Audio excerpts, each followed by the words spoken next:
Lorsque tu vas finir d'avoir le produit, il faut communiquer maintenant pour que le produit sorte.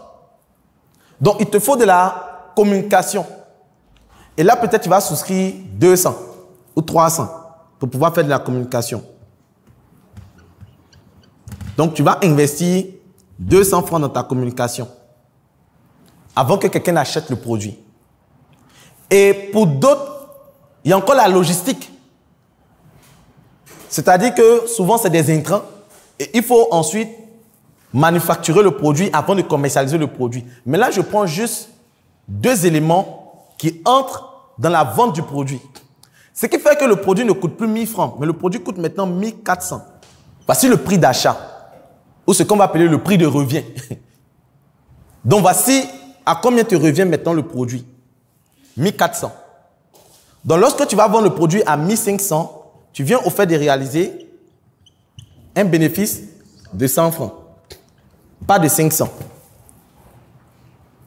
Et l'erreur que plusieurs commettent, c'est qu'ils pensent qu'ils viennent de réaliser un bénéfice de 500 et ils bouffent tous les 500 et mettent 1000 francs sur le côté. Ils disent voilà, 1000 francs, ça c'est pour acheter encore la pommade ou bien pour acheter encore le produit.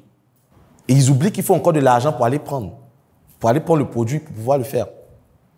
Et le fait de négliger cet aspect ou les charges annexes au produit, cela fait en sorte que plusieurs entreprises tombent, sans même que les gens se rendent compte d'où vient l'erreur comptable. Donc, vous devez tenir compte de la logistique. Vous devez tenir compte de la communication lorsque vous avez un produit que vous devez commercialiser. Donc, c'est ça le bénéfice. Le bénéfice, c'est le prix de vente moins le prix d'achat, plus ou moins encore les charges. Donc, le bénéfice égale à prix de vente moins le prix d'achat, moins les charges qui ont permis de pouvoir vendre le produit. C'est là que vous obtenez votre bénéfice. C'est comme nous actuellement avec le projet du savon noir.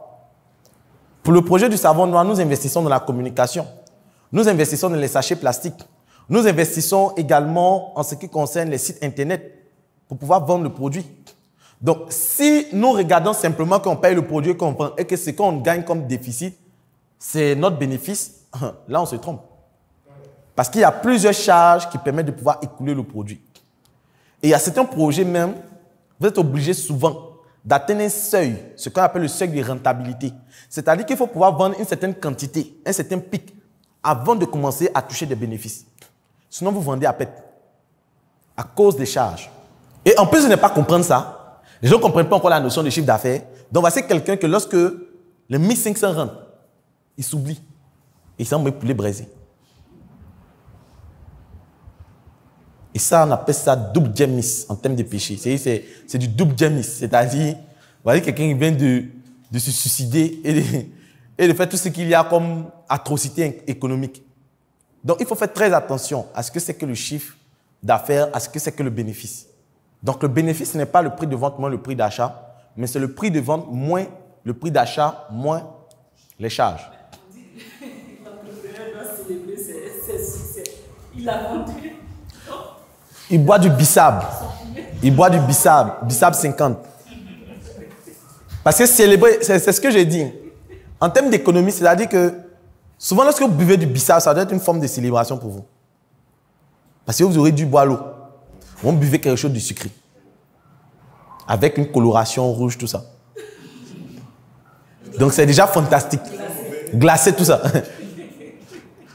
Parce que la célébration, il y a plusieurs degrés de célébration. C'est comme ça. Il y a plusieurs degrés de célébration. Donc, il faut célébrer en fonction de ce qu'on a généré. On célèbre en fonction de ce qu'on a généré. Il y a des gens qui fêtent leur anniversaire comme si c'était du mariage. C'est-à-dire que c'est la bêtise même qui est incroyable. Moi, souvent, je demande aux gens comment on peut être aussi dangereux. Ils sont dangereux, ces gens-là. Si voici des gens qui envoient des messages, vous dites non, votre soeur, votre cousine, votre nièce, votre tante. Tout n'est que manipulation. Si je te disais que depuis l'enfance, tu as été manipulateur et manipulé. Je suis M. Loko Kofi, coach en marketing et vente. J'aide et j'accompagne les entrepreneurs à vendre plus et plus vite. Ce que j'ai remarqué, c'est que la plupart des personnes ne comprennent pas que pour bien vendre, il faut manipuler. Oui, pour bien vendre, il faut manipuler. Manipuler, c'est orienter quelqu'un vers un objectif que vous souhaitez. Lorsque nous étions petits, nous avons des parents qui nous promettaient de nous acheter un vélo, un biscuit, un bonbon en fonction de nos résultats scolaires.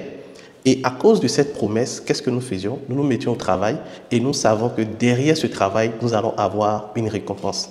Même si très souvent les parents n'honoraient pas leurs promesses, mais on se retrouvait quand même à faire le travail qu'ils voulaient. Donc comprendre les techniques de manipulation, c'est comprendre que moi, en tant que vendeur, il y a mon produit qui peut aider le client à passer d'une étape A à une étape B.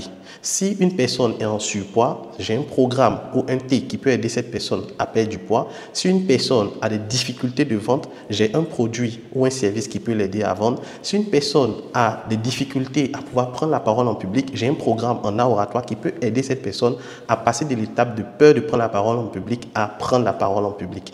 Donc, c'est toutes ces stratégies-là que j'ai mis dans ce livre, les techniques de manipulation en vente. Oui, parce qu'en tant que vendeur, tu dois manipuler, tu dois apprendre à manipuler, mais manipuler pour aider tes clients à atteindre leurs objectifs parce que tu as le produit ou la solution qu'il leur faut. Très souvent, tu es bloqué face aux objections de « je vais réfléchir, je vais voir si j'ai l'argent, je vais vous revenir ». Dans ce livre, tu vas pouvoir transformer une hésitation en un acte d'achat. Il y a plus de 33 techniques de manipulation dans ce livre et je te montre de façon stratégique 5 étapes par lesquelles toute personne passe, peu importe son pays, peu importe sa nationalité, pour pouvoir acheter un produit. La première étape, c'est l'identification du problème. Toute personne, avant d'acheter un produit ou un service, va identifier qu'actuellement, elle est dans un besoin.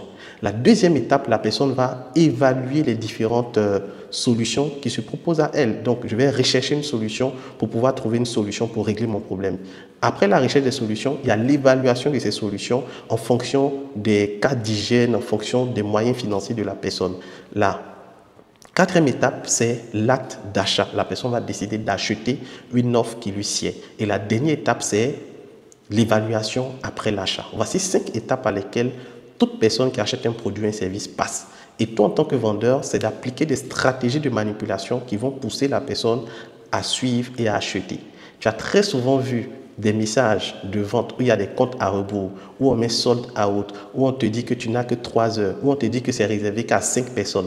Tous ces messages de vente sont des stratégies de manipulation pour te pousser rapidement à l'action. Si toi aussi tu veux passer de manipulé à manipulateur pour pouvoir mieux vendre et pousser tes clients à l'achat, je te recommande le livre « Les techniques de manipulation en vente ». Clique sur le bouton « Acheter maintenant » afin de te procurer ce bijou qui t'aidera à mieux vendre.